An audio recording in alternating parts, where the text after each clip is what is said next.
বাংলাদেশের সঙ্গে ইউরোপীয় ইউনিয়নের সম্পর্ক এবার শুধু বাণিজ্যে আটকে থাকছে না, শিক্ষা, গবেষণা আর বিনিয়োগেও সহযোগিতা বাড়ানোর নতুন সুযোগও তৈরি হচ্ছে। এরই মধ্যে বাংলাদেশের সঙ্গে সম্ভাব্য মুক্ত বাণিজ্য চুক্তি বা এফটিএ নিয়ে ইতিবাচকভাবে কাজ করতে আগ্রহ প্রকাশ করেছে ইইউ।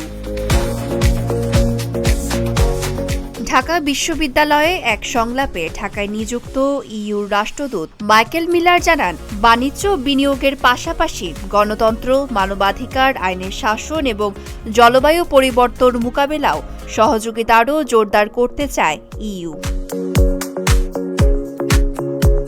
বাংলাদেশের অর্থনৈতিক অগ্রগতির প্রশংসা করে তিনি বলেন, বাণিজ্য বিনিয়োগ বাড়াতে প্রয়োজনীয় সংস্কার, নীতিগত স্বচ্ছতা, পূর্বানুমেয়তা এবং কার্যকর প্রাতিষ্ঠানিক কাঠামো গুরুত্বপূর্ণ। RICL TMX, যুগের পর যুগ স্থাপনা থাকে মজবুত। শুধু অর্থনীতি নয়, বাংলাদেশের তরুণদের দক্ষতা উন্নয়ন, উচ্চশিক্ষা ও গবেষণায় আন্তর্জাতিক সুযোগ বাড়াতেও আগ্রহী ইইউ। আর এই সহযোগিতার পথে বাংলাদেশ ইইউ সম্পর্ক আরও গভীর করার বার্তা দিয়েছেন রাষ্ট্রদূত Michael Miller. Desk report, Dhaka post.